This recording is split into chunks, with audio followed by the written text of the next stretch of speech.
ఛానల్ని లైక్ చేసి సబ్స్క్రైబ్ చేసుకోండి. అలాగే మీ విలువైన అభిప్రాయాన్ని కామెంట్ ద్వారా తెలపండి. Please subscribe and support my channel. Hi అండి, వెల్కమ్ టు అవర్ ఛానల్. నేను ఇప్పుడు చదివి వినిపించబోయే కథ మూగముత్యాలు పార్ట్ 1లో ఈ ప్రపంచంలో నేను నమ్మంది మనుషుల్ని, అందులో మగవాళ్ళంటే నాకు అసహ్యం అంటుంది శశిరేఖ. శారది మనసు ద్రవించిపోతుంది. శశిరేఖ అలా నిరాశగా జాలిగా చూస్తూ నేను ఒంటరిదాన్ని, నాకెవరూ లేరు అని చెప్తుంటే, మనుషుల్లో ఉంటూ మనుషుల్ని నమ్మకపోతే ఎలాగమ్మా రేఖ, ఒక్క మాట ప్లీజ్ నన్ను అలా పిలవకు, అమ్మ గుర్తుకొస్తుంది. ఆమె గొంతులో దుఃఖం కదిలిన సవ్వడి. నువ్వు అదృష్టవంతురాలువమ్మా, అమ్మ నీకు ఇంకా గుర్తుంది. నాకు ఎంత ప్రయత్నించినా అమ్మ రూపమే గుర్తు రావడం లేదు. అతని మనసులో అనంతమైన వ్యధ. శశిరేఖ అతని వైపే చూస్తూ ఉండిపోతుంది. తర్వాయి భాగంలోనికి వెళ్దాం. మీ చిన్నాన్నగారు నిన్ను ఎన్నేళ్ల వయసులో దత్తత చేసుకున్నారు? నాకు అప్పుడు 4 ఏళ్ళు. ఈ సంగతి కూడా ఆ అరుంధతమ్మ గారి తిట్లలోనే బయటపడింది. నీ పెళ్ళెందుకు ఆగిపోయింది? కట్నానికి అమ్ముడుపోవడం నాకు ఇష్టం లేదు, అందుకే. అదొక్కటే కారణం కాదు, నాకు రహీం దాదా అంతా రాశాడు. నీ గురించి నేనంతా తెలుసుకున్నాను. అంతవరకు నువ్వు శారదివి, నేను శశిరేఖని, అంతే. అంతకు మించి అంగుళం కూడా రానియను. ఇదేమిటో తెలుసా? చాకు. చూడ్డానికి చిన్నదే, కానీ మనిషి ప్రాణం తీయడానికి చాలా పదునైన ఆయుధం. ఎప్పుడూ నా పాకెట్లోనే ఉంటుంది.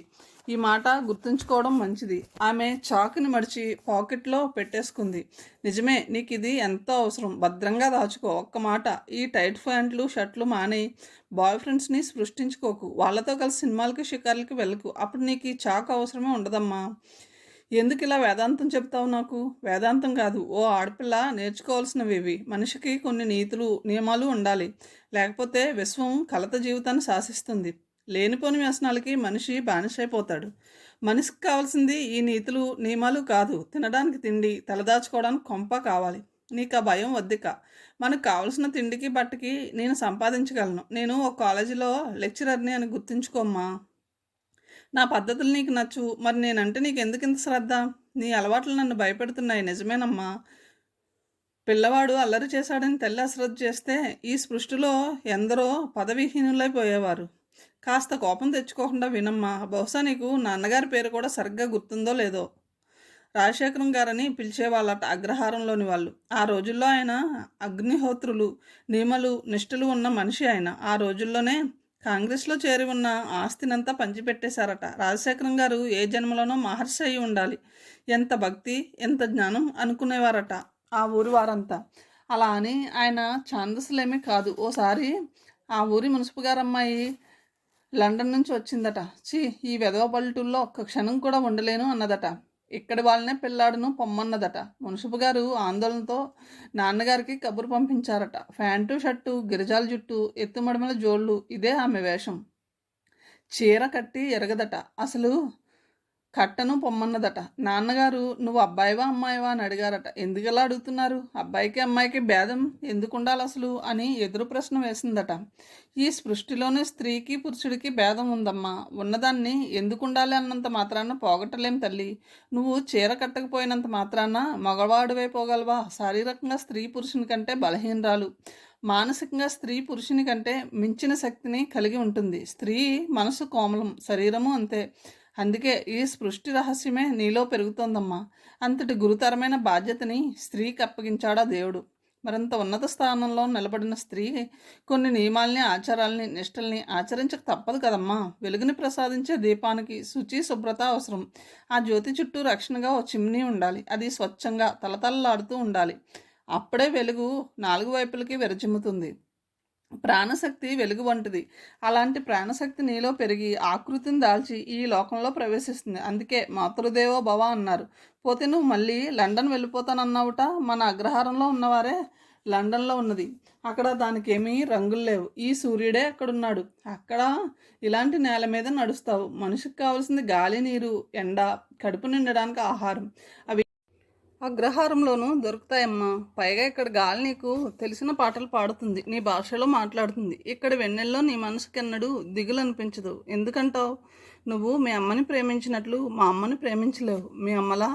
మా అమ్మ నిన్ను ప్రేమించగలదా? ఆలోచించు.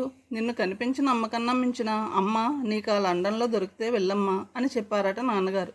మరునాడే అమ్మాయి నాన్నగారికి కబురు పంపి, అంకుల్ నేను లండన్ వెళ్ళడం లేదు, మీకు వేల నమస్కారాలు అన్నదట. నీకు కథలు చెప్పడం బాగా వచ్చనుకుంటాను. చాలా ఇంట్రెస్టింగ్గా చెప్పావు.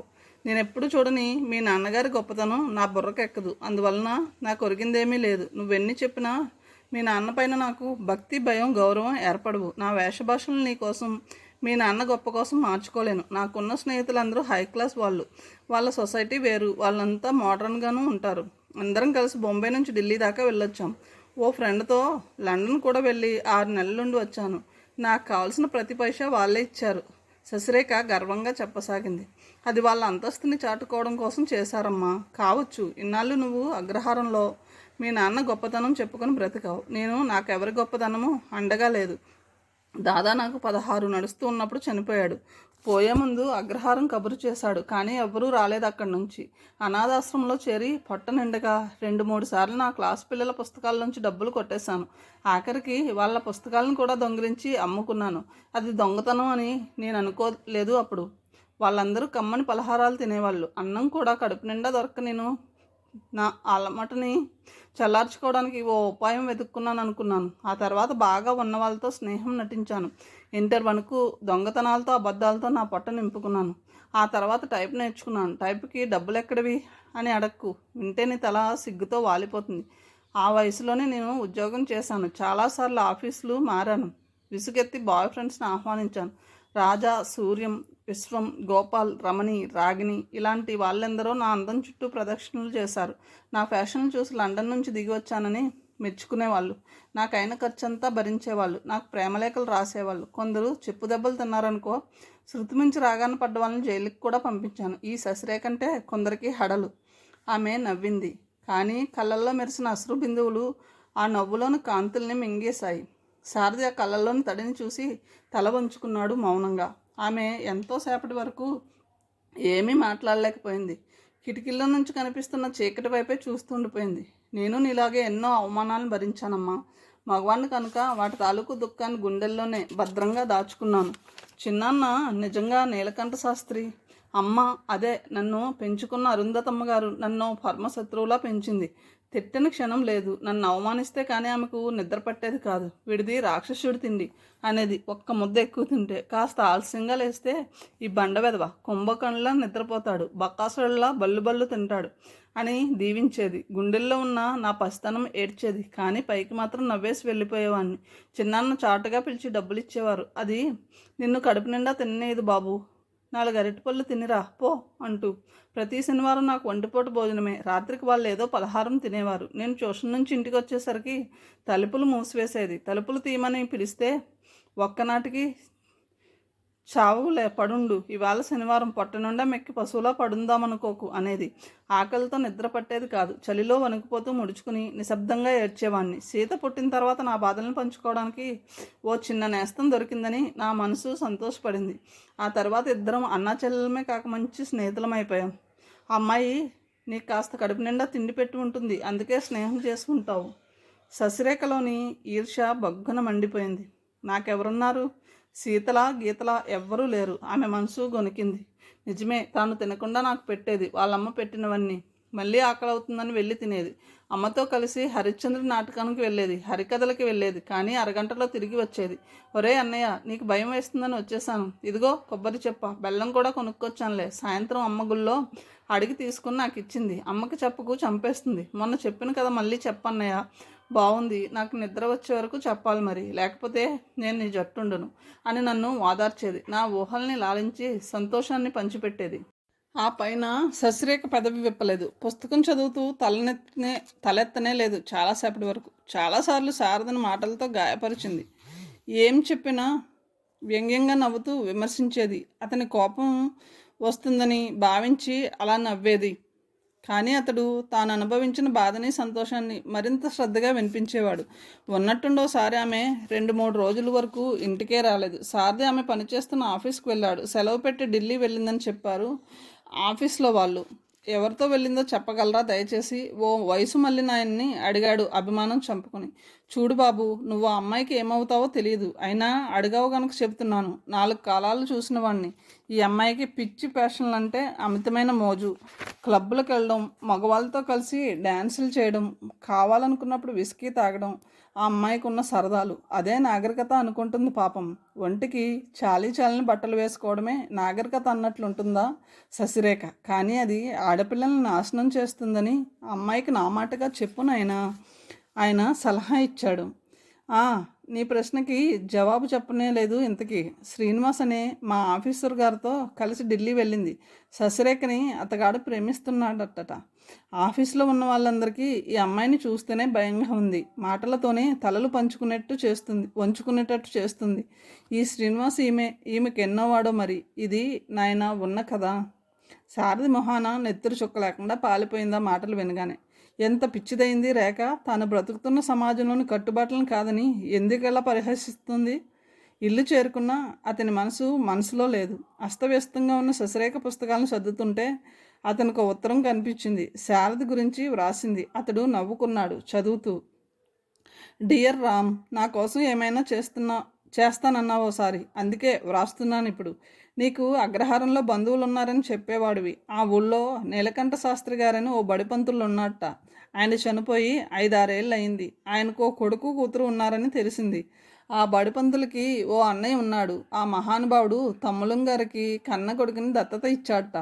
రాజశేఖరం గారని పెద్ద కాంగ్రెస్ లీడర్ అట ఆయన ఆ రోజుల్లో. ఆ అబ్బాయి పేరు సారథి. ఈ సారథి ఆ రాజశేఖరం గారి కుమారరత్నం. అవునో కాదో తెలుసుకుని వ్రాయి. ఉన్నట్టుండి ఆ సారథి అన్న మహాశయుడు నన్ను వెతుక్కుంటూ వచ్చాడు. ఎందుకో మరి. నాకు అన్నయ్యనంటాడు. అమ్మ చెల్లమ్మ అంటాడు మాటకు ముందు. మనిషి చూడ్డానికి నీలాగా అందంగానే ఉంటాడు. కానీ సరిగ్గా షర్ట్ కాలర్ కూడా మడుచుకోవడం రాదు. మన తెలుగు పాటల్లో వచ్చే ప్రవరాక్యుల్లా మాట్లాడతాడు. చీకటి పడకముందే ఇల్లు చేరుకుంటాడు. బుద్ధిగా ఆడపిల్ల వంట వార్పు అన్నీ స్వయంగానే చేస్తాడు. ఏ కూర చేసినా కమ్మగా ఉంటుంది. కాలేజీలో లెక్చరర్ సలీం అన్న స్నేహితుడున్నాడు. అంతే. అతనే ఈ ప్రవరాక్యుడికి తెలిసిన ప్రపంచం.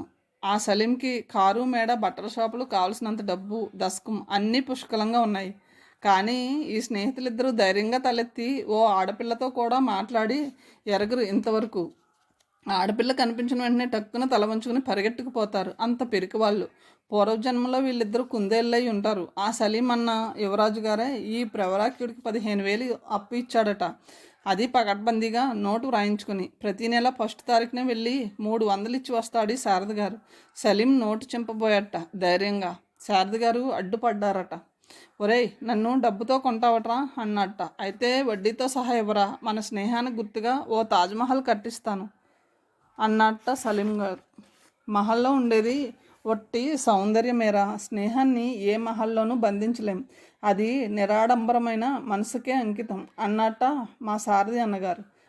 అసలు మాట మర్చిపోయాను. ఆ 15,000 శారద గారికి కాబోయి ఆగిపోయిన భార్యామణి విజయకి ఇచ్చారట. వాళ్ళమ్మగారు ఆ కట్నం తాలూకు 20,000 తీసుకుని కూతురు పెళ్లి చేసిందట.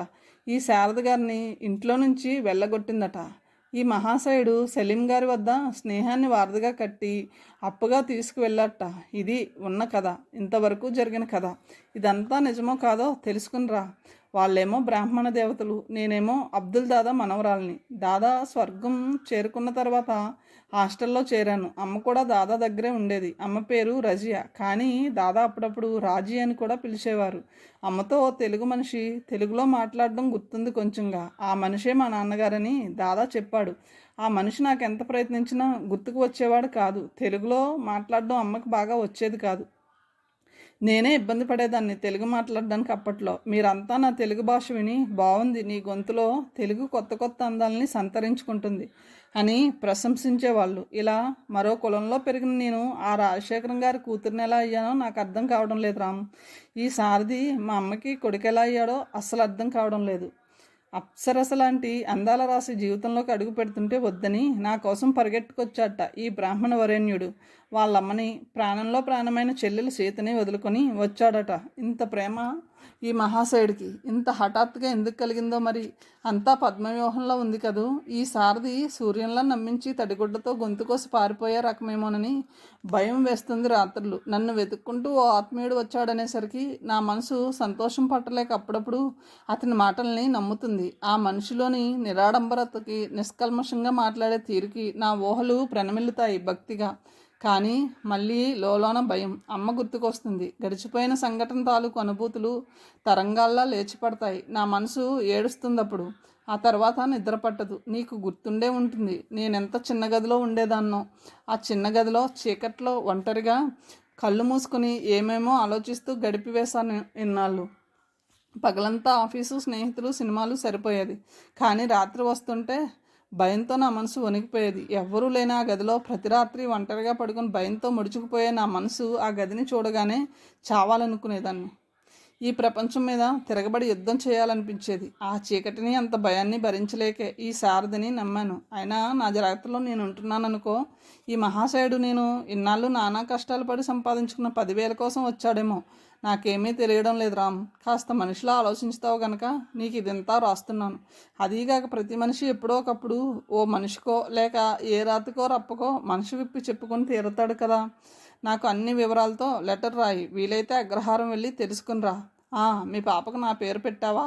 ఇంకా నా మనసు పైన నా నిష నీ మనసు పైన నాట్యం చేస్తుందా? నా అందం నిన్ను పిచ్చివాణి చేస్తుందని నాకు తెలిసే నిన్ను దూరంగా ఉంచాను. నీకు కావాల్సింది నేను కాదు, నాలోని అందం. అందుకే నీ ప్రేమ నాకు నచ్చలేదు. అది కాక నీకు కూడా కుందేలు లక్షణాలు ఉన్నాయి. కులం, గోత్రం, పుణ్యం, పురుషార్థం అంటూ ఉండేవాడివి ఎప్పుడు. అలా కులాలని గోత్రాలని పట్టుకుని వేలాడే పిరికి వాళ్ళంటేనే నాకు ఒళ్ళు మంట. అందుకే నిన్ను ఓ గీత గీచి నిలబెట్టేశాను. నీలాంటి వాడే వర్మ కూడా. పెళ్లి మాట రాగానే పెట్టేబేడా సర్దుకుని రైలెక్కేశాడు. అయినా ఆ నల్లకోతిని నేను ఎలా ప్రేమించగలను అనుకున్నాడు. ఫూల్, వట్టి ఈడియట్. నీవన్నట్లు శశిరేఖ లాంటి అప్సరస పుట్టింది వర్మ లాంటి వాళ్ళ కోసం కాదు. మీరందరూ కలిసి నాలో ఆత్మవిశ్వాసాన్ని పెంచారోయ్. రామ్, మొన్న నువ్వు పంపిన 200 అందాయి. థ్యాంక్స్. ఢిల్లీలో ఓ రోజు ఖర్చుకు వచ్చాయి. సుందరి రాగానే నీ 200 ఎంబో చేస్తానులే. రాఘవరావు కనిపించాడు మొన్న మద్రాసులో. ఇంకా పెళ్లి చేసుకోలేదుట. నా పెళ్ళయ్యాకే తాను ప్రయత్నంలోకి దిగుతాడట. ఫూర్ ఫెలో. ఆఫ్టర్ ఆల్ ఓ చిన్న గుమస్తా. రాజకుమారి లాంటి ఈ రేఖ కోసం కలలు కంటున్నాడు. ఇంకా విశ్వాన్ని అడిగానని చెప్పు. అతని తెలుగు పద్యాల్ని, ఆ కవిత్వాన్ని తలుచుకుని నవ్వుకుంటున్నామని వ్రాయి. వీలైతే నువ్వు ఓసారి వెళ్ళు. వచ్చే ముందు ఫోన్ చేస్తే ఎక్కడుండేది చెప్తాను. నీ శశిరేఖ. రేఖ, ఎందరూ స్నేహితులో నీకు. వీళ్ళందరి మధ్య ఎలా బ్రతికావమ్మా? ఇందరిలో ఏ ఒక్క మనిషి నిన్నుగా ప్రేమించి స్వీకరించలేకపోయాడా? ఆ సంగతి గుర్తించి కూడా నీవెందుకిలా జీవితాన్ని అపనిందల పాలు చేసుకుంటున్నావు? అరుంధతమ్మ గారు అన్నట్లు నువ్వు అర్థం లేని ఈ నాగరికత మోజులో పడి నిషాతో తూలిపోతున్న క్షణాల్లో నిన్ను నీవే మరిచి ఏ పశువు ఆకలికో ఆహుతైపోలేదు కదా భగవాన్. అంతటి ఘోర పరిస్థితి నా రేఖ జీవితంలో రానేయకు ప్రభు. శారది కళ్ళు చెమర్చాయి ఆ ఊహలు కదులుతుంటే. ఎక్కడెక్కడో తిరిగాడు. శశిరేఖ స్నేహితులందరినీ కలుసుకున్నాడు. కానీ ఎవ్వరి దగ్గర ఆమె అడ్రస్ దొరకలేదు. 10 రోజులకి ఆఫీస్ నుంచి ఫోన్ వచ్చింది అతడు కాలేజీలో ఉన్నప్పుడు. Hello, Sasirekha speaking. ఎస్, నేనే. శారద గారు ఎలా ఉన్నారు తమరు? ఢిల్లీ నుంచి ఆగ్రా వరకు వెళ్ళొచ్చాం.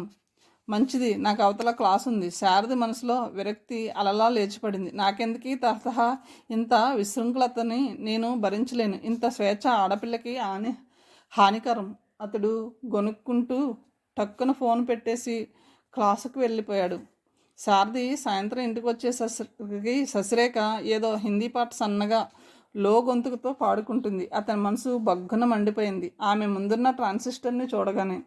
అది ఆమెకు ఆ శ్రీనివాస్ ఇచ్చిన కానుక అని ఇట్టే తెలిసిపోయింది. దాని పక్కనే ఒక చిన్న చీటీ పడి ఉంది. విత్ లవ్, నీ శ్రీనివాస్ అని ఉంది దానిపైన. కోపంతో ఉడికిపోసాగాయి అతని ఊహలు. చెంపలు వాయించి బయటికి పొమ్మనాలి అన్నంత ఆగ్రహం దూసుకు వచ్చింది. ఎంతో ప్రయత్నం మీద నిగ్రహించుకున్నాడు. బట్టలు మర్చుకుని కాళ్ళు చేతులు కడుక్కుని వంటింట్లోకి వెళ్ళిపోయాడు మౌనంగా. కాఫీ త్రాగుతుండగా వచ్చిందామె. శారద గారికి కూడా కోపం వస్తుందన్నమాట. అతడు తలెత్తి కూడా చూడలేదేమే ప్రశ్న విని. కాఫీ కప్పు కడిగి అలమారిలో పెట్టి వంట ప్రయత్నాలు మొదలెట్టాడు. శ్రీనివాస్ చాలా మంచివాడు శారది. అతనితో నేనేమీ ఒంటరిగా వెళ్ళలేదు. రమణి కూడా వచ్చింది. శారదదేమీ పట్టనట్లే బకెట్ తీసుకుని పంపు దగ్గరికి వెళ్ళిపోయాడు. నిజమైన మనిషిలా ఉన్నాడే శారది. ఇలా నా పైన అలిగి కోపం తెచ్చుకున్న వాళ్ళే లేరింతవరకు. ఎందుకింత కోపం? నా జీవితాన్ని నేను నా ఇష్టం వచ్చిన రీతిలో గడుపుతాను. నా మంచి చెడ్డలు నాకు తెలియవా? మధ్యలో ఇతనికి ఎందుకింత బాధ? శశిరేఖ మనసులోని ఊహలు సతమతమైపోయాయి. శారది మనస్తత్వం అర్థం కాక.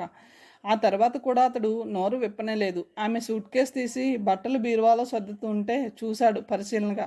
ఓ రిస్ట్ వాచ్ కొత్తది తీసి లోన పెడుతుంది ఆమె. బాధగా కళ్ళు మూసుకున్నాడు అతడు. శ్రీనివాస్ రేపు వస్తానన్నాడు నీతో. భోంచేసి పడుకో, నేను వచ్చేసరికి ఆలస్యం అవుతుంది అని లేచి వెళ్ళిపోయాడు అతడు. ఇదేం మనిషి? ఎందుకు వెళ్ళావు? ఎవరా శ్రీనివాస్? ఎందుకు వస్తున్నాడు అని కూడా అడగడేమిటి? నా కోసం వచ్చానన్నాడుగా. పోనీ కోపంతో 4 తిట్లు తిట్టవచ్చుగా. ఎందుకలా? నేనేదో దొంగతనం చేసినట్లు నా వంక తీక్షణంగా చూస్తాడు. శశిరేఖ విసుక్కుంది. శారది నమస్కారాలు బాబు. ఓ మీరా? శారది లేడండి. సలీం శశిరేఖను చూసి గుమ్మంలోనే నిలబడిపోయాడు. ఇప్పుడే బయటకు వెళ్ళాడు. శశిరేఖ మనసులో ఉత్సాహమే లేకుండా పోయింది. శారది మౌనంగా వెళ్ళిపోయిన తర్వాత ట్యూషన్లు చెప్పడానికి వెళ్ళుంటాడులేండి. మీరు ఎప్పుడొచ్చారు? సలీం నిలబడి అడిగాడు. పొద్దున్న. మీకు కూడా చెప్పాడా శారది నేను ఢిల్లీ పారిపోయానని? వాడిని కలుసుకునే 10 రోజులైంది. నేను ఢిల్లీలోనే ఉన్నాను ఇన్నాళ్ళు. సలీం కారు తాళం చేతులు తిప్పుతూ చెప్పాడు. శారది వచ్చే వరకు కూర్చోక తప్పదు నాకు ఈవేళ. ఎందుకంటే వాడు నాకు 300 ఇవ్వాలి. ఇవాళే ఇస్తానన్నాడు. తీసుకోకుండా వెళ్తే ఈ జన్మలో నాతో మాట్లాడు. మరో పని కూడా ఉంది. వాడి కోసం ఓ జత బట్టలు తెచ్చాను. నేను మొన్న ఢిల్లీ వెళ్లే ముందు చెప్పడానికి వస్తే ప్యాంటు చిరిగిపోతే కుట్టుకుంటున్నాడు. అందుకే ఓ ప్యాంటు షర్టు తెచ్చాను. 2-3 తీసుకురావాలనుకున్నాను కానీ వాడు తీసుకోడు. వట్టి మొండి మనిషి. నేనంత భాగ్యవంతం కాదు, పొమ్మంటాడు. ఈ జత కూడా తీసుకుంటాడో లేదో. తీసుకున్నా కాసేపు తిట్టిపోస్తాడులేండి. ఉండండి తీసుకొచ్చి చూపిస్తాను. సలీం చిన్నపిల్లవాళ్ళ కారు దగ్గరికి వెళ్ళాడు క్షణాల్లో. నా సెలక్షన్ ఎలా ఉందో చెప్పండి. తెల్లని ప్యాంటు, తెలుపు రంగు పైన సన్నని ఎర్ర గల్లున్న షర్టు చూపించాడు అతను. ఓ కప్పు కాఫీ ఇవ్వగలరా దయచేసి? నాకు ఆకలేసినప్పుడు కాఫీ తాగితే కాస్త ఓర్చుకోగలుగుతాను. శశిరేఖకి నవ్వాగలేదక. భోజనం సిద్ధంగా ఉంది, 2 వడ్డిస్తాను. ఆకలి వేస్తుందని చెప్తే పోతుందిగా. కాఫీ అడుగుతారు ఎందుకు మళ్ళీ అన్నదామె. వాడు వంట చేశాడో లేదో తెలుసుకోవాలి కదండి. బాగుంది మీ ఐడియా. భోంచేస్తున్నంతసేపు అతడు భట్రాజులా శారదని పొగుడుతూనే ఉన్నాడు. శారద గురించి తప్ప మరో విషయం గురించి మాట్లాడలేరా అడిగిందామె. వాడిని చూసి 10 రోజులైంది. రేపు నేను బొంబాయి వెళ్ళిపోవాలి. నేను ఎన్నో పనులు మానుకుని వీడి కోసం వస్తే ట్యూషన్ చెప్పడానికి వెళ్ళిపోయారు ఆయన గారు. వాడు వచ్చేసరికి నేను నిద్రలో ఉంటాను. అప్పుడు కోపాన్ని భోంచేస్తాడు. వీడు ప్రతి క్షణాన్ని డబ్బు కింద మారుస్తున్నాడు అంటాడు. మీ స్నేహానికి ఎన్నేళ్ళు? మధ్యలో ఆపి ప్రశ్నించింది. 4 ఏళ్ళు. ఏం? ఎందుకలా అడిగారు? మరి ఇన్నేళ్ళైనా శారద గారు ఇంకా డబ్బు కోసం ఇంతగా కష్టపడుతున్నారేమిటి? మీరేమీ ఆగండి. నేను భాగ్యవంతునేమీ కాదు మీరు ఊహిస్తున్నట్లు. ఇదంతా మా నాన్నగారిది. శారదే నాకన్నా ధనవంతుడు. వాడికో ఉద్యోగం ఉంది. నాకు ఉద్యోగం కూడా దొరకదు నాన్నగారు వెళ్ళగొడితే. ఆమె నవ్వింది అతని మాటలకి. మీ ప్రశ్నకి జవాబు చెప్పనేలేదు ఇంతకీ. నాకు డబ్బున్నంత మాత్రాన శారదని ఎలా ధనవంతుని చేయగలను బాబు? మా ఇంట్లో ఉంటారా అన్నాను. నేనేమి భిక్షగాన్ని కాదు, పొమ్మన్నాడు. పోనీ మా బిజినెస్లో భాగం ఇస్తాను రారా అన్నాను. వద్దు, కొన్నాళ్ళకి మనం శత్రువులం అయిపోతాం అన్నాడు. వాడు వట్టి పిచ్చివాడు. ఎవర్రా పిచ్చివాడు? శారది లోనికి వస్తూ ప్రశ్నించాడు. ఓహో తమరా? ఏం హరిశ్చంద్ర మహారాజా? త్వరగా వేయించేశారేమిటి కదా? వాళ్ళు పిక్చర్కి వెళ్ళారట. ఏమిటి తిరిగ్గా కబుర్లు చెప్తున్నావు? మళ్ళీ పరిగెట్టాలా ఏ మూలకైనా?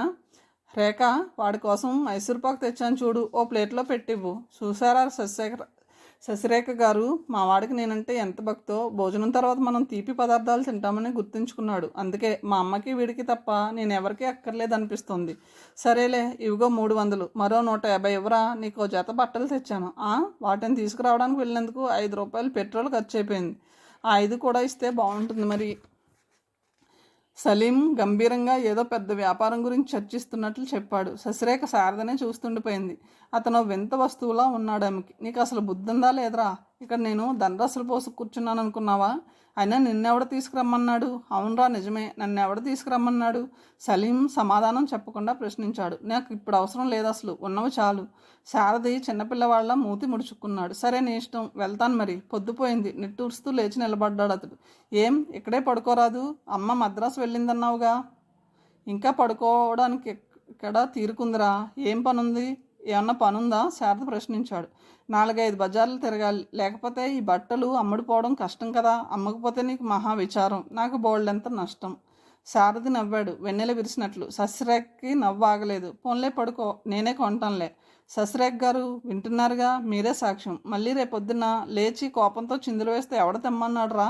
రాస్కెల్ ఫూల్ అంటే నేను ఒప్పుకోను. తిన్నగా కోర్టుకు వెళ్తానని చెప్పండి. సలీం కళ్ళు నిండుగా సంతోషమే, స్నేహితుడు తన కోరికని త్రోసిపుచ్చినందుకు. కానీ 2 నెలల వరకు డబ్బు ఇవ్వలేనురా. సలీం ఏదో పుస్తకాన్ని తీసుకోబోతూ ఆగిపోయాడు. డబ్బు డబ్బు, నువ్వు డబ్బు ఇవ్వకపోతే ఈ సలీంని ఎవరు ఉరితీసి చంపరు. ఏమిటి అసలు నీ విషయాలు? ఏమైనా అర్థం ఉందా? స్నేహాన ఇచ్చిపుచ్చుకోవడం ఉండవా? ఎందుకిలా నన్ను నీ నియమాలతో దూరంగా నిలబెడతావు? నీకు ఇష్టం లేకపోతే చెప్పాయి. ఒరేయ్ సలీం, నువ్వు నా స్నేహితుడు కాదురా. నేను చదువు సంస్కారం పెద్ద కులము గోత్రము గలవాణ్ణి. నువ్వు మామూలు మనిషివిరా అని. అవునరా, ఎందుకలా చూస్తావు? నీ మనసులో ఉన్నది ఇంతే కదా. సలీం పుస్తకాన్ని విసిరేసి లేచి నిలబడ్డాడు కోపంగా. శశిరేఖ కళ్ళ నిండుగా విస్మయం మెరిసింది. సలీం, నీకు నాకు భేదమే లేదని నీకు ఎన్నోసార్లు చెప్పాను. అయినా నీకు ఎలాంటి స్నేహితుడు కావాలో చెప్పరాదు? నీ స్నేహితుడికి మానాభిమానాలు ఉండకూడదంటావా? నీతి నియమాలేవి లేనివాడు స్నేహితుడంటే నీ మనసు భరిస్తుందా? సిగ్గు, అభిమానం, ఆత్మవిశ్వాసం ఇవేమీ లేనివాడు నీకు కావాలనుకుంటే ఈ సారథి చావడానికైనా సిద్ధమే. నేనేమీ అలా అనలేదు. ఇవాళ నీ పుట్టినరోజని బట్టలు తీసుకువచ్చాను. ఓ స్నేహితుడి మాత్రం బహుమతి ఇవ్వకూడదంటావా? ఈవేళ నా పుట్టినరోజని గుర్తున్న స్నేహితుడు ఒక్కడున్నాడంటేనే నా మనసుకి ఎంతో ఆనందంగా ఉందిరా. ఆ ఆనందాన్ని నీ బహుమతితో చిన్నబుచ్చావు. అయినా పర్వాలేదులే, నా మనసుతో నేను యుద్ధం ఎప్పుడూ చేస్తూనే ఉంటాను. నీకోసం మళ్ళీ దాని గొంతు నొక్కేస్తాలే. సారథి గొంతున ఆనందంతో పాటు అనంతమైన వ్యధ. చూస్తున్నారా శశిరేఖ గారు, వీడి మాటలు నాకు అర్థం కావు. ఓ హోటల్లో పరిచయమైంది ఈ శ్రీరామచంద్రుడితో. బిల్లు ఇవ్వడానికి ₹1 తక్కువైందని ఆలోచిస్తుంటే చిల్లర లేదనుకుని ఇచ్చాను. ఆ సాయంత్రమే అయ్యవారు ₹1 ప్రత్యక్షమై రుణభారాన్ని తీర్చుకున్నారు. అప్పటి నుంచి వీడిని నేను ఓ గ్రహంలా పట్టుకున్నాను అనుకోండి. ఒరే, వారంట్ పీస్ వచ్చింది జమరుద్దులో, మంచి పిక్చరు. ఈవేళ నాకు ఆ పిక్చర్ చూపించకపోతే ఇలాగే రాత్రంతా జాగరణ చేస్తాను. సారథి నవ్వాడు. మరో చిన్న కోరిక, ఆ ప్యాంటు షర్టు కూడా వేసుకుంటే నా మనసు కాస్త సంతోషంగా ఉంటుంది. నా మనసుని కోతిని చేసేస్తున్నావురా. రాను రాను అది నీ మాటల ప్రభావానికి లోనై నన్ను వేధిస్తోంది. సారథి షర్టు వేసుకుంటూ అన్నాడు. సలీంకి సారి అతను ఏమన్నది వినిపించలేదు. అతడు కొత్త బట్టల్లో హుందాగా మెరిసిపోతున్న సారథి అందాన్ని చూడడంలో లీనమైపోయాడు. శశిరేఖ కూడా ఓ నిమిషం పాటు కళ్ళు తిప్పుకోలేకపోయింది అతడి నుంచి. ఈ మనిషి నాకు నిజంగా అన్నయ్య అయితే నా కష్టాలన్నీ తీరిపోతాయి. ఎంత ఆత్మాభిమానం ఆ గుండెల్లో! ఎంత నిర్మలంగా నవ్వుతాడో! ఆ స్నేహితులిద్దరి మధ్య కోపతాపాలున్నాయి, అంతస్తులు భేదాలున్నాయి, ఆచార విచారాలు కలవవు. అయినప్పటికీ నిర్మలమైన స్నేహబంధం ఉంది. అందుకు కారణం వీళ్ళిద్దరి మనసుల్లోనూ చెడు ఆలోచనలేవి లేవు. అసలు నటించడం రాదు వీళ్ళకి. ప్రతి మాట హృదయం నుంచే వస్తుంది. ఒకరి మెప్పు కోసం మరొకరు బ్రతకరు, స్నేహం కోసమే బ్రతుకుతారు వీళ్ళు. శశిరేఖ మనసులో దాగి ఉన్న మనిషి నిజాన్ని పరిశీలిస్తున్నది. రేఖ, నువ్వు భోంచేయమ్మా. అతనితో మళ్ళీ అమ్మాని పిలిపించుకోవాలని అనిపించింది ఆమెకు. ఈ మనిషి ఏం చేసినా ఎంత సహజంగా ఉంటుందో ఆమె మనసు గొనికింది. ఒరే, ఇప్పుడు నిన్ను విజయ్ చూస్తే పూలహారాలతో ముంచెత్తి సలీం మాటల్ని పూర్తి కానివ్వలేదు అతడు. కోపంతో పాటు లోలోన అణిచిపెట్టిన ఆరాధన భావం అతడిని ఒక్క క్షణం మైమర్పించింది. ఈ మధ్య నీకు ఈ మంత్రం మరీ గుర్తుకొస్తుందిరా. కళ్ళు తాగిన కోతికి నీకు ఏమీ భేదం లేదు. సారథి మిత్రుని వారించాడు. నేను రేఖ వెనక సీట్లో కూర్చుంటాం రా. సారథి కారు డోర్ తీస్తూ అన్నాడు. నేను వెనకే కూర్చుంటాను. సలీం పసిపిల్లవాడిలా మూతి ముడుచుకున్నాడు. మరి కారు నడిపేది ఎవర్రా? శశిరేఖకి నవ్వాగడం లేదు. సలీం మొహాన్ని చూస్తున్న కొద్దీ దొరికిన విలువైన వస్తువుని పోగొట్టుకున్నట్లు మొహాన్ని గంటు పెట్టుకుని వెనక సీట్లో కూర్చున్నాడు అతను. ఆశ కూడా వస్తుందని గుర్తుంచుకోరా. శారది ఆ పేరెత్తగానే సలీం కళ్ళ నిండుగా ఆనందం తలుక్కుమన్నది. వీడొట్టి పిచ్చి తుగ్లక్ రేఖాజీ, ఆశ వస్తుందని ముందే ఏడవరాదు. సలీం వెంటనే దిగి ముందు సీట్లోకి వెళ్ళాడు. శశిరేఖకి ఆశ ఎవరని అడగాలనిపించింది. కానీ సారథి ఎప్పటిలా గంభీరంగా మారిపోయాడు. కాసేపటికి కారు ఓ భవనం ముందాగింది. సారథి దిగి వెళ్ళాడు. రేఖాజీ, ఇప్పుడు అమ్మాయి వస్తుంది చూడండి. శారదని దేవుడు అనుకుంటుంది పాపం. వీడేం చెప్తే అదే చేస్తుంది. వట్టి బుద్ధావతారం. మా సారథి గాడికి తగిన చెల్లెలు అనిపిస్తుంది. సలీం ఆనందాన్ని మనసులోనే దాచుకోలేకపోతున్నాడు. మరి మీకేమవుతుంది? రేఖ ప్రశ్నించింది కొంటెగా. అడగండి, అదిగో వస్తోంది. ఆశ సిగ్గుతో ముడుచుకుపోతూ వచ్చింది. సలీం వైపు చూసి చూడనట్లు చూసింది ఒక్కసారి. ఆ అరక్షణంలోనే అతడిని పూర్తిగా అభిషేకించింది అనురాగంతో. వాలిపోతున్న కనురెప్పలే సలీంకి ఆమెలోని తీయని రహస్యాల్ని విప్పి చెప్పాయి. అన్నయ్య, నేను నీ పక్కనే కూర్చుంటాను. సిగ్గుతో సతమతమైపోయిందామె స్వరం. నిజమేనమ్మా, లేకపోతే వీడు ఈవేళ ఎన్ని యాక్సిడెంట్లు చేస్తాడు. ఒరే, ఆ ఏడుపుమని వెనక్కెళ్ళు. ఆశా, వీడు మంచి నిషాలో ఉన్నాడు, కాస్త పడిపోకుండా చూడమ్మా. సారథి నవ్వుతూ సలీంని వెనక్కి పంపించాడు. ఆశాదేవి గారు, సారథి మీ అన్నయ్య కాదు, మాకు ప్రాణమిత్రులని కూడా గుర్తుంచుకోవాలి. సలీం ఆశా పక్కన కూర్చుంటూ వెక్కిరించాడు. ఆశా పెదవులపైన అందమైన నవ్వు, కళ్ళపైన అనురాగపు మెరుపుల తలుకులు. కారు స్టార్ట్ కాగానే అతనికి సలీం కావాలని ఆశా వైపుకి వరిగాడు పూర్తిగా. ఆమె నిలువల్లా సిగ్గుతో తీయని పులకింతో ఊగిపోయింది. కనులు మాత్రం కోపంగా చూశాయి. మీ అన్నయ్య కారు నడపడం రాదు, మరి నేనేం చేయను? సలీం బుద్ధిమంతుడిలా సర్దు కూర్చున్నాడు ఈసారి. ఒరే జాగ్రత్త, పిచ్చి వేషాలు వేస్తే జైలుకి తీసుకెళ్తాను అంటూ సారథి హెచ్చరించాడు. మరీ మంచిది, ప్రతిరోజు నీ దర్శనం అవుతుంది. అప్పుడు ఈ బిజినెస్తో పిచ్చెక్కి చేస్తున్నాను అసలే. అతని గుండెల్లో సారథి కోసం ఎంతటి ఆరాధన ఉందో ఇట్టే చెప్పేశాయి ఆ మాటలు. శశిరేఖ మనసు ఆ ఇరువురి స్నేహాన్ని మెచ్చుకోవడంలోనే లీనమైపోయింది. పిక్చర్ ఆరంభంగానే సలీం ఆశా వైపుకి వంగాడు. శశిరేఖకి అతని గొంతు స్పష్టంగా వినిపిస్తుంది. ఆశ, ఏం తెచ్చావు నా కోసం? నా కోసం రాని వాళ్ళకి నేను ఎందుకు తీసుకురావాలి? ఆశ గొంతులో ఈర్ష్య. నన్ను చూడగానే కళ్ళు వాల్చుకునే వాళ్ళ కోసం ఎలా రాగలను? పోన్లే, ఈ సిల్క్ రుమాలు నాకు ఇచ్చేయి. సలీం గబాల్న ఆశా చేతిలో నుంచి రుమాలు తీసుకున్నాడు. నీకు కావలసింది స్నేహం, ఈ సిల్క్ రుమాలు ఎందుకు? కాస్త కోపాన్ని కట్టిపెట్టు. నిన్ను చూడగానే నా మనసుని ఓ రకమైన నిష ఆవహిస్తుంది. ఆ నిషాలో కళ్ళు తాగిన కోతులా ప్రవర్తిస్తానని భయం. అందుకే ముందు సారథి దగ్గరికి వెళ్ళాను. నా మనసులోని ఊహల్ని గిరికీసి నిలబడతాడు వాడు. వాటికి రవ్వంత నిగ్రహాన్ని అద్దుతాడు. ఇప్పుడు చూసావు కదా, కారు తనే నడిపి నన్ను నీ పక్కన కూర్చోబెడుతూ హెచ్చరించాడు నిషాలో హద్దులు దాటవలదని. అమ్మ కూడా అన్నయ్య ఉన్నాడనే వెళ్ళమంది, లేకపోతే నీ వెంట నేను కూడా రాను. అట్టే చూస్తే నువ్వు మా స్నేహాన్ని ప్రేమిస్తున్నట్టుందే. మరి నిన్ననుకున్నావా? ఆశా గొంతు నిండుగా చిలిపిదనం. మరెందుకు ఇలా సినిమా చూడకుండా నన్ను విసిగిస్తున్నావు? సలీం మనసులో మరింత కొంటెదనం నాట్యం చేసింది. సలీం, దాహం వేస్తుందో సోడా తెచ్చిపెట్టరా. సారథి లేచి వచ్చి సలీంని బయటికి పంపాడు. నువ్వుత్త ఫూల్విరా, కదా మంచి మలుపు తిరుగుతుంటే పానకంలో పుడకంలో వచ్చి పడ్డావు. అసలు ఎందుకు నన్ను సినిమా చూడనిస్తావా లేదురా? సలీం గొనికాడు. ఆశాన్ని తిడుతున్నారు అందరూ. ముందు నువ్వు బయటకెళ్ళు. సారథి ఆశాన్ని లేపి తాను కూర్చున్నాడు. చీకట్లో సోడా తీసుకొచ్చిన సలీంకి ఆ సంగతి తెలియదు. ఆ దేవుడికి దాహంతో నిలబడలేకపోతున్నట్ట. సారథి మౌనంగా సోడా బాటిల్ అందుకున్నాడు.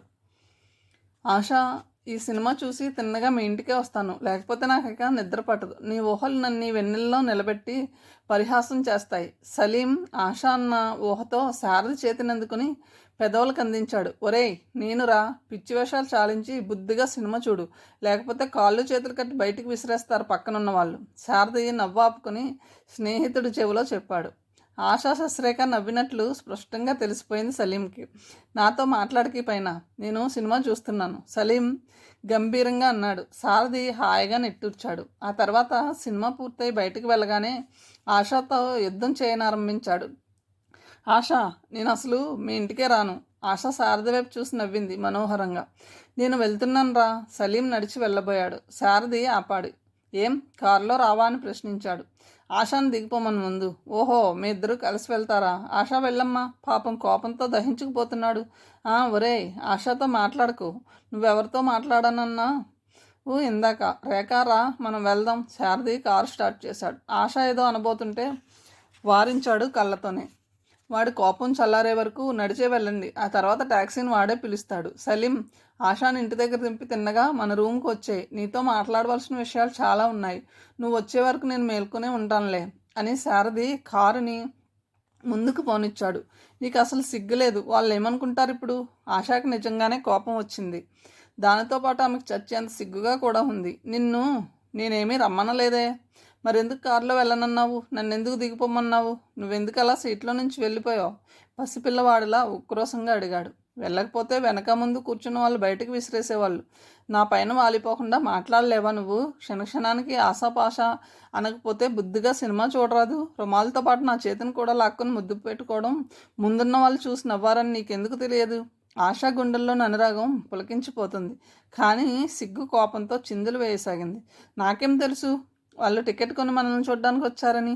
సలీం అమ్మ పక్కనే నడుస్తూ జవాబు చెప్పాడు. కాస్త దూరంగా నడవండి దొరగారు. ఇలా పైపైన పడి నడుస్తుంటే రౌడీలు అనుకుని పోలీసులు వెంటబడతారు. నువ్వు టికెట్ కొని ఆశాను చూడ్డానికి వచ్చావని వాళ్ళకి తెలిసిపోయిందట, అందుకే వచ్చారట. నీకు నాతో పోట్లాడడం మహా ఇష్టం అనుకుంటాను. సరేలే, ట్యాక్సీలో వెళ్దాం పద, తీరిగ్గా తిడుదువు గాని. ట్యాక్సీని పిలిచాడు అతను. మన కథ ట్యాక్సీ డ్రైవర్ కూడా వినిపించాలన్నమాట. ఆశ చిలిపిగా నవ్వింది. పగలు నువ్వింత అందంగా ఉండవెందుకని సలీం ఆమె వైపే రెప్పవాల్చకుండా చూస్తూ అడిగాడు. నువ్వు రాత్రిపూట ఇంత అందవిహానంగా ఎందుకుంటావు సలీం? ఆమె పెదవులపైన చిలిపి నవ్వు. నీకు కాస్త చత్వారం ఉన్నట్టుంది. సలీం గొంతులో కోపం. నీ కళ్ళజోడే పాడుతున్నాను మరి. ఆశ మనసు నిండుగా ఆనందమే. నీకు అసలు మాట్లాడడం రాదు. నువ్వు మాట్లాడుతుంటే నాకు అసలు వినబుద్దే కాదు. ఆశా కళ్ళల్లో చిలిపి నవ్వు. అయితే దిగి వెళ్ళిపో. సలీం ట్యాక్సీ ఆగడం చూసి లోలో నన్ను నిట్టూర్చాడు. ఆశాకి ఇల్లు చేరుకున్నట్లు అప్పటికి తెలిసింది. ఏం ఇంట్లోకి రావా? ప్రశ్నించింది. ఎందుకు? నాన్న లేరులే ఇంట్లో. రారాదు. మీ నాన్నంటే నాకేం భయం లేదు. సారథి ఎదురు చూస్తుంటాడు, వెళ్ళాలి. ఇంకా కోపం పోలేదా? కోపం ఎప్పుడో ఎగిరిపోయింది. నువ్వు నా పక్కన నడిచి వస్తున్నప్పుడే దానికి ఉద్వాసన చెప్పేశాను. రేపు కాలేజీకి వస్తాను. మీ అమ్మగారు వస్తున్నారు, వెళ్ళు. నన్ను ఎలాగూ నిద్రపోనివ్వడు సారథి ఇవాళ. అన్నయ్యని మీరు నిద్రపోనివ్వరని నాకు తెలుసులేండి. ఏమిటి ఉన్నట్టుండి మీరు అంటున్నావు? కొన్నిసార్లు నా మనసుకు నువ్వెంత దూరాన్ని ఉన్నట్లు అనిపిస్తుంది. అప్పుడు మీరు అనాలనిపిస్తుంది. ఇప్పుడు మన మధ్య ఉన్నది ఒక అడుగు దూరమేగా. మద్రాసు వెళ్ళి 1 నెల రోజులు ఉంటారు. అది ఎంత దూరమో? ఆశ నిట్టూర్చింది. పోనీ నువ్వు కూడా రారాదు? మీకు కాస్త పిచ్చి ఉన్నట్లుంది, అందుకే రమ్మంటున్నాను. అన్నయ్యతో చెప్పండి మాట, వాడిని కూడా తీసుకువెళ్దాంలే. మీ తెలివికి సంతోషిస్తున్నాంలేండి. ఇక వెళ్ళిరండి. ఇక్కడే తెల్లవారిపోయేటట్టుంది. ఆశ లోనికి వెళ్ళబోయింది. ఆశ, రేపు ఆ పసుపు ఉన్న చీర కట్టుకురా. ఆ చీరలో నిన్ను చూసి చాలా రోజులైంది. అతడు ఆగి చెప్పాడు. ఇంకా ఏమైనా కోరికలుంటే వెళ్ళి ఫోన్ చేయండి. ఆమె గుడ్ నైట్ చెప్పి లోనికి వెళ్ళిపోయింది. ఈ ఆడవాళ్ళకి ప్రేమించడం తప్ప మరేమీ తెలియదు. సలీం కొనుక్కుంటూ ట్యాక్సీలో కూర్చున్నాడు. ఓ రోజున కాలేజీ నుంచి వస్తుంటే ససిరేక్ కనిపించింది సారథికి. ఆమె పక్కన ఓ యువకుడున్నాడు. అతని కనుబొమ్మలు ముడుచుకున్నాయి. ఈ రెక్కకి జన్మలో బుద్ధి రాదు. అతని మనసు గొనికింది. కావాలని అక్కడే నిలబడిపోయాడు. ససిరేఖ ఉత్సాహంగా నవ్వుతూ ఏదో చెబుతుంది. శారదని చూడగానే నిర్ఘాంతపోయింది. మీ పేరేమిటో చెబుతారా దయచేసి? శారది మృదువుగా ప్రశ్నించాడు. ఆ యువకుడు క్షణం సేపు ఆగిపోయాడు. ఆ తర్వాత చెప్పాడు. శ్రీనివాస్ అంటారు నన్ను. మీరు? ససిరేఖను అడగండి చెబుతుంది. శారది చరచరా నడిచి వెళ్ళిపోయాడు. రేఖ ఎవరి మనిషి? నీ పైన సర్వహక్కులు ఉన్నట్లు చూశాడు. శ్రీనివాస్ ప్రశ్న విన్న తర్వాత అన్నది. శారది అని చెప్పలేదు, ఇతనే. కళ్ళతోనే ఇది తప్పని అది ఒప్పని నిర్ణయం చేస్తాడు. చూసావుగా, క్షణంలో మనల్ని ఏదో అపరాధం చేసిన మనుషుల్లో తేల్చి పారవేసి ఎంచక్కా వెళ్ళిపోయాడో. నీకేమవుతాడన్నావు? ఇతని పేరు ఎక్కడో విన్నట్టుందే. అన్నయ్యనంటాడు. నాకు మాత్రం అతన్ని చూస్తే ఈ మధ్య గుళ్ళో దేవుని చూసినట్లుంటుంది. అతని ముందు నోరెత్తాలంటేనే భయం భయంగా ఉంటుంది. నేను చెప్పేది వినడస్లు. కొన్నిసార్లు ఎన్నో రోజులు నాతో మాట్లాడకుండా ఉండిపోతాడు. రవ్వంత ఆలస్యంగా ఇంటికి వెళ్తే చూపులతోనే ప్రశ్నిస్తాడు. 2-3 గంటలు ఆఫీస్లోనే ఉంటే ఫోన్ చేస్తాడు. నాకు కాదు, హెడ్ క్లర్క్కి. మొన్న మనం పిక్చర్ చూసి హోటల్లో డిన్నర్ తీసుకుని వెళ్ళేసరికి బాగా ఆలస్యమైపోయింది కదా. నేను వెళ్ళే వరకు అలాగే భోజనం చేయకుండా కూర్చుని ఉన్నాడు. నేనేమీ చెప్పకుండా పడుకున్నాను. భోజనం వడ్డిస్తున్నవాడే ఆగిపోయాడు. వెంటనే గిన్నెలన్నింటినీ సర్దేసి తాను కూడా పడుకున్నాడు. నా మూలాన తను ఉపవాసం చేశాడు. విచిత్రమైన మనిషి. రేఖ శారద వెళ్ళిన వైపే చూస్తూ చెప్పింది. నేనుండగా నిన్నెవరూ ఏమీ చేయలేరులే డార్లింగ్. నన్ను వెళ్ళనివ్వు. రేఖ ఇంకా ఆలోచనల నుంచి తేరుకునే లేదు. ఎందుకు అతడంటే ఇంత భయం? భయం కాదు, తలనొప్పుగా ఉంది. వెళ్తాను మరి. ఆమె సెలవు తీసుకుని ఇంటికి వెళ్ళేసరికి లోపల నుంచి శారద గొంతు వినిపిస్తుంది. అరుంధతం గారు నన్ను ఇంటి నుంచి వెళ్ళిపోమ్మన్నదే ఇందుకురా. శశిరేఖ విచ్చలవిడిగా తిరుగుతోంది. అలాంటి బజారు మనిషిని చెల్లెలని నలుగురికి చెప్పకముందే బయటికి నడవమన్నదామె. ఇన్నాళ్ళెందుకు చెప్పలేదన్నాను. చిన్నాన్న చెప్పవద్దన్నారట. ఆ తర్వాత నన్ను అమ్మి డబ్బు సంపాదించాలనుకుందట. ఆ పని సాధ్యం కాక నన్ను వెళ్ళిపోమంది. విజయకు కూడా కబురు చేస్తానంది. మా అమ్మ గురించి ఇంకా ఏమేమో అన్నది. కులాన్ని గంగలో కలిపింది. నీ చెల్లెలు ఎంతమందిని మోసం చేస్తుందో వెళ్ళి చూడు అన్నది. వచ్చి చూస్తే ఆమె శాపం యథార్థమైనట్లు అనిపిస్తుందిరా. నా మనసుని నిర్దాక్షిణ్యంగా ముక్కలు ముక్కలుగా కోసివేస్తుంది రేఖ. అప్పుడే రేఖ లోనికి వచ్చింది. నిశ్శబ్దంగా చెప్పులు విడిచి కాళ్ళు చేతులు కడుక్కోవడానికి వెళ్తుంటే సలీం పిలిచాడు. రేఖ, శ్రీనివాస్ నిన్ను పెళ్లి చేసుకుంటానన్నాడా?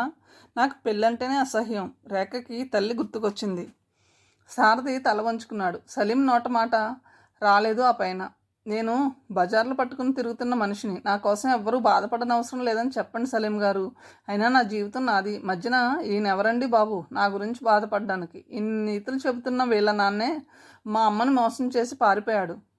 రేఖ, సారథి కోపంగా అరిచాడు. ఏం, ఎందుకలా అరుస్తావు? అబ్దుల్ దాదా తమ్ముడు నాకంతా చెప్పాడు నిన్ననే.